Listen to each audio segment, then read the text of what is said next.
उत्तर प्रदेश की आबादी 26 करोड़ है। एसआईआर चल रहा है, उस पर लेकर एक बड़ा सवाल खड़ा हुआ है कि करीब 65% वोटर हैं, तो वोटर होने चाहिए 16 करोड़, लेकिन अभी वोटर आए हैं 12 करोड़। ये जो कमी 4 करोड़ वोटर की हुई है, ये कैसे हुई है? हमारे साथ उत्तर प्रदेश के मुख्य निर्वाचन अधिकारी नवदीप रिंडवा जी हैं। ये जो 4 करोड़ वोटर ये कहा जा रहा है कि कम हो गए, जो पिछली मतदाता सूची थी उसमें वोटर बढ़ने चाहिए थे, लेकिन यहाँ कम हो गए। देखिए, अभी तो जैसा आपने बोला कि उत्तर प्रदेश की जनसंख्या 26 करोड़ है, ये सब एस्टिमेटेड है। और इनफैक्ट जो ज़्यादा एस्टिमेट चल रहा है वो 25 करोड़ का चल रहा है।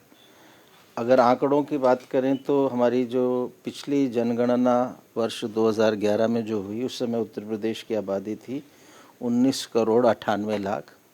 और उस समय जो 18 वर्ष से अधिक लोगों की आयु थी वो थी 11 करोड़ 28 लाख। लगभग ये आंकड़ा बनता है 56.5%। लेकिन आज के समय, पहला तो हमें एग्जैक्टली पॉपुलेशन नहीं पता उत्तर प्रदेश की जनसंख्या कितनी है, उसका एक अनुमान है। वो अलग अलग मेथड से उसको प्रोजेक्ट किया जाता है। और चूँकि लंबी अवधि है 2011 और आज 2025, 14 साल का, तो जितना ये ज़्यादा समय बीतेगा उतना एस्टिमेट्स भी हमारे एक्यूरेट नहीं होते। लेकिन फिर भी कुछ ना कुछ अगर एस्टिमेट मानना है तो हम अभी तक 25 करोड़ का मान के चुनाव की दृष्टि से करते थे। और उसमें भी जो उत्तर प्रदेश में हम लोग अपना काम देखने के लिए एक एस्टिमेट लेते थे, वो 18 वर्ष से अधिक आयु के कितने होने चाहिए, वो एस्टिमेट लगभग 60% के आसपास लेते थे। यानी 2011 में तो 56.5 था, अब 60 लेते थे। उसका कारण था कि हमारा जो पॉपुलेशन की इंक्रीज़ का रेट धीरे धीरे कम हो रहा है और हमारी जो एवरेज लाइफ एक्सपेक्टेंसी है वो बढ़ रही है। इसलिए जो 18 प्लस की पॉपुलेशन का जो प्रोपोर्शन टोटल पॉपुलेशन में होना चाहिए, वो पहले के मुकाबले अब थोड़ा ज़्यादा होना चाहिए। तो पहले अगर 56.5 था तो मे बी 60, बट ये सब एस्टिमेट है, एग्जैक्ट कुछ नहीं मालूम। सो अगर हम 60 भी माने तो अगर 25 करोड़ पे 60% लें तो 15 ये के आसपास आता है। अभी जो हमारा एसआईआर हुआ है उसमें 12 करोड़ 47 लाख 12.47 करोड़ ऑलरेडी लोगों के फॉर्म्स आ चुके। इस दृष्टि से देखें तो लगभग 2.5 करोड़ का हमें गैप दिखता है। इसमें बड़ा गैप तो हमेशा हर साल एक बनता है हमारा, वो बनता है जो युवा 17 साल के थे और इस साल 18 के हो गए। तो लगभग ये भी अगर हम देखें तो ये 1 करोड़ के आसपास का फिगर आ जाता है। तो अभी जो हम अगर 2.5 करोड़ का गैप माने तो इसमें बड़ा तो एक होगा युवाओं का, 18 प्लस का, 19 प्लस का।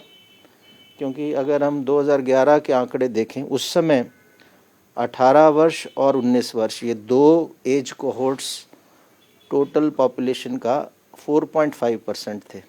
तो अगर हम आज भी 25 करोड़ की आबादी माने तो 18 प्लस एंड 19 प्लस ये 1 करोड़ से ऊपर का आंकड़ा हो जाता है।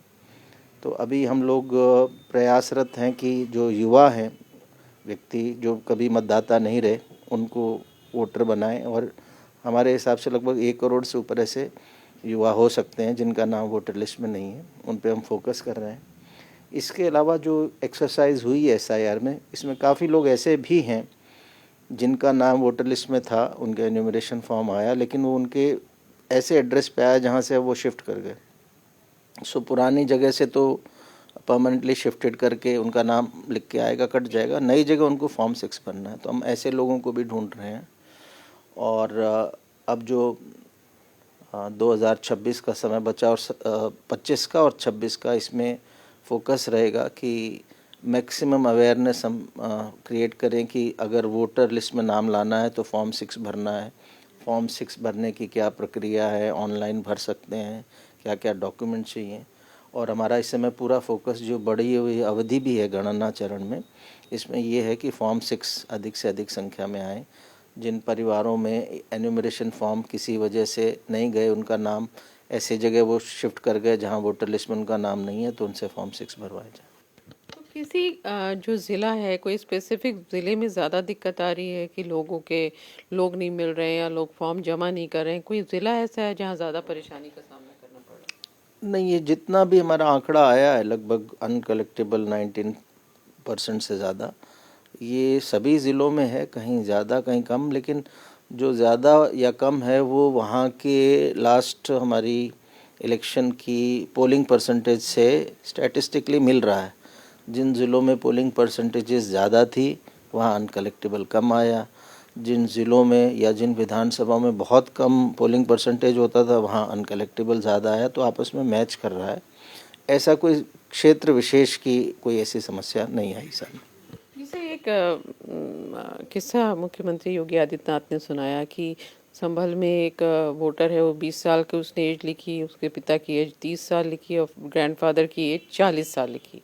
तो क्या इस तरह की चीज़ें आ रही हैं, और अगर आ रही हैं तो कैसे आप उसको पकड़ रहे हैं और क्या एक्शन हो रहा है?